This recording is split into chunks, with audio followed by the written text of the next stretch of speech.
Alhamdulillah Rabbil Alameen wa salatu wassalamu ala Sayyidil Anbiya wal Mursaleen. This is Majib Qazi and you're watching Washington Roundtable powered by VOK TV. I am absolutely delighted to have a very special guest with me today live. We are bringing you this exclusive interview with our future congressman from District 3 of state of Texas, Mark Newgent. Mark, welcome to the show. Thank you for being with us. Thank you for having me. You know, it's an absolute delight that I was able to get hold on you. I know you have a very busy schedule. Your campaign is on a full swing, and competition is tough. But sometimes I do think the politics is a very thankless job. Actually, oftentimes you fall into traps where you want to do good for the community, but some people don't appreciate that. So, how are you taking it so far? Well, for me, I've doing this about 10 years. So this is not my first rodeo. Um, it's actually going a lot better than I thought it would go. We have professional staff. We're doing quite well. Um, Overall, I'm doing good. Excellent. So we're going to get to the crust of our interview and getting down to the ground zero. You are at District 3.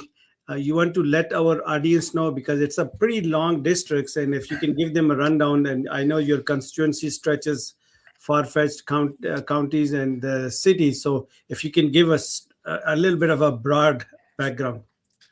Our district, District 3, is about 810,000 people, right around there, from all of McKinney, East Plano, Wiley, Saxe, all the way out to almost Hughes Springs. So it's about 2.5 2 hour drive across.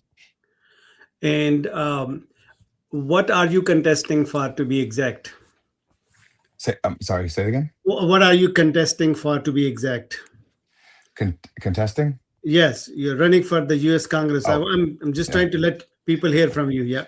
Yeah, running for Congress, U.S. Congress, Texas District 3, against Congressman Keith Self. Excellent. And what is your platform?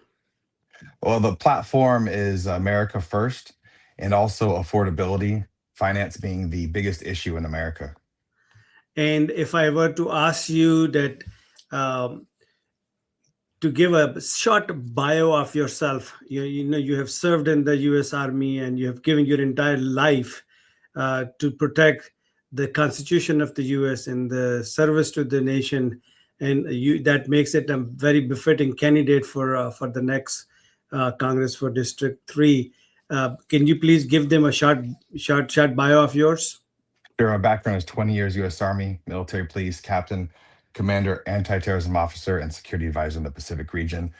Also, I want to bring attention to that I was enlisted for 13 years, raising to the rank of staff sergeant, and I made sergeant first class and lieutenant in the same week, which I believe is important as we have a lot of veterans in this area, and 80% of the military is enlisted. And when someone goes from enlisted to officer, it's seen as very honorable and someone that's for the troops who came up through the ranks and understands the hardships that the young soldiers face.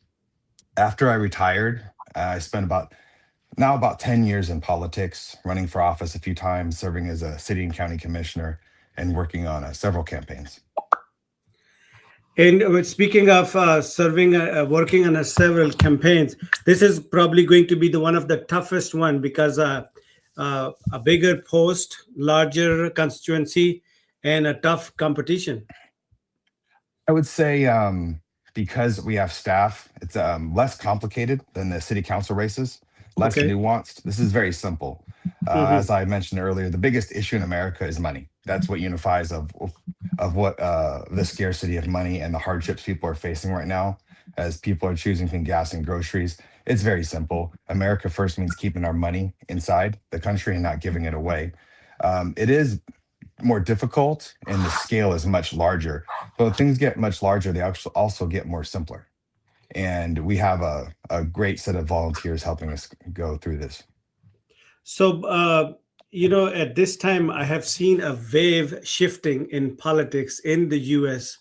Unfortunately, we are more going towards theocracy, more going from, we are losing our foundation for the democracy as we see ICE taking over different states as if it's becoming more like a police state. How do you see all this play out? Well, when people are losing power, they tend to lash out through various means. Um, our country is very big, and I have a lot of optimism for the future. Um, I believe it will balance out. We see pushback a lot of things, and if people push hard enough, the powers that be will back down and respect the will of the people. Sometimes politicians deviate the narrative, going from real issues to coming up with the false and emotional narratives.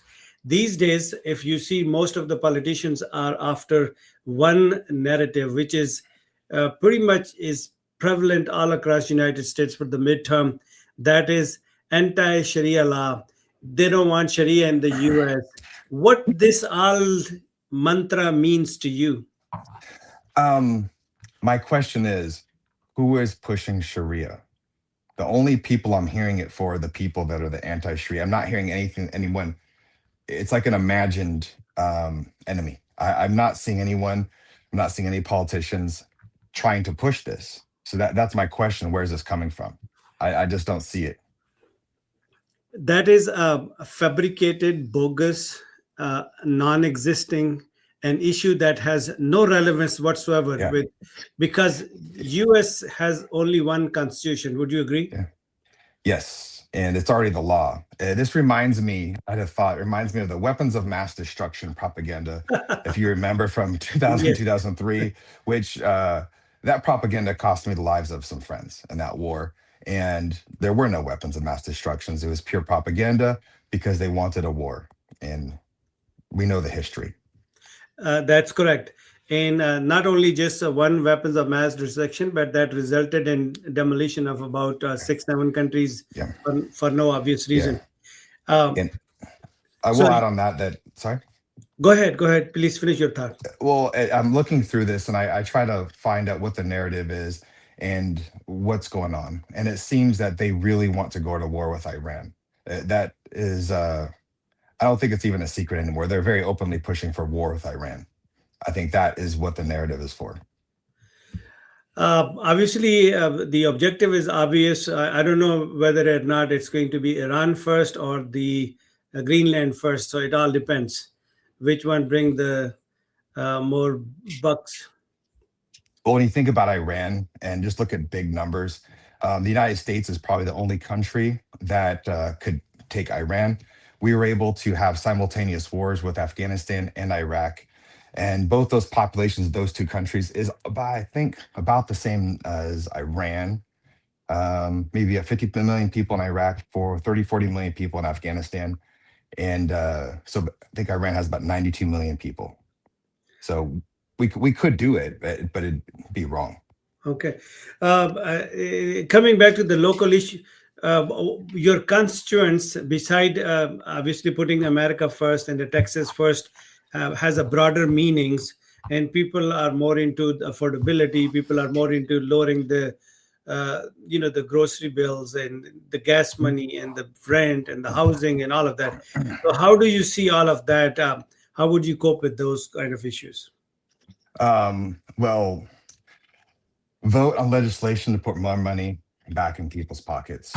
Um, Vote no on giving away another 63 billion to Ukraine. Put that money back into our schools. Put that money back into the U.S. economy. Give people jobs. Do new construction projects here. Why do we need to buy Ferraris for Ukrainian generals? I just don't get that. Man, that's something that a lot of people don't know of, and a lot of people don't think of those kind of, because these are the things that are thrown under the rugs, and people are not made aware of it. Yeah, Any any pushback from your opponent? no, no attacks yet, and no pushback yet. He is very much on the attack onto local Muslims. Today, there he published a lot of things highlighting local communities by name, specifically in the Plano area. I don't want to repeat the names, but he's targeting people. And my concern is, he's trying to get reelected. He's trying to do a thing, and he's not thinking of the people that could pay the price, inspire violence. You know, he says one thing, but someone that's mentally ill hears another. Maybe want to pick up a gun and hurt somebody. That kind of rhetoric is very dangerous when we target certain communities, and I really do hope he stops with that. Your final message to your constituents and the people who are watching you. Vote for me is a vote for peace. No war, and vote for no evil, and no money overseas. And when is the voting? Election is March 3rd. Early voting starts February 17th. Mark, if I were to ask you, you are very accessible and communicative. Anytime we send you a message, you are reachable. Would that case be the remain once you're in the office? Of course, you guys have my cell phone number. You can reach out anytime. Mark, thank you very much. Looking Thank you. forward to seeing you on campaign and wish you all the best. Thank you. Thank you. Thank you. Assalamu alaikum.